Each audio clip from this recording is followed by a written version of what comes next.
No news from the center that interlocutor has been appointed. If he comes, I have seen in newspaper only. But if he comes, always welcome. Then, after meeting with him, then I can tell you.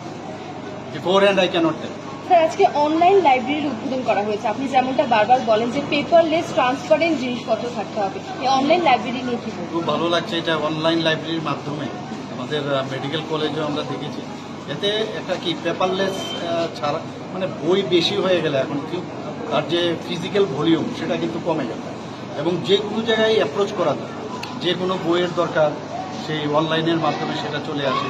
ছাত্রীরা বা ছাত্ররা ওরা আরামসে বসে সেটা পড়তেও সুবিধা হয়। কাল বই পড়ার থেকে এটাও কিন্তু একটা বিরাট, আমি বই পড়তে মানা করছি না, সেটা তো পড়তেই হবে, কিন্তু ডিজিটালাইজেশনের যুগ, কত বই কিনবে আর নষ্ট হয়ে যায়, কিন্তু এগুলো থাকবে কিন্তু সবসময়, যখন যা প্রয়োজন সবসময় সেই বইয়ের মাধ্যমে জ্ঞান অর্জন করা যায়। স্যার, এটাকে আমি অবশ্যই ধন্যবাদ দেব। So one more issue is there has been some incidents of rape and police has successfully caught. Is there any such incident in Agartala also? As a Home Minister, what is your message to? Whenever I see any news, that day also while I was going to Udaipur, I got the news immediately.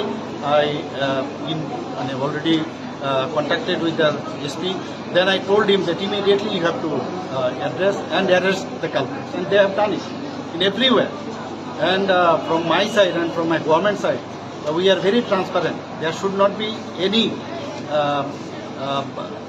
what I should say, zero tolerance. We have already adopted. প্রশাসনের তরফ থেকে দৃষ্টান্তমূলক বার্তাটা কি থাকবে এই ধরনের গণধর্ষণ?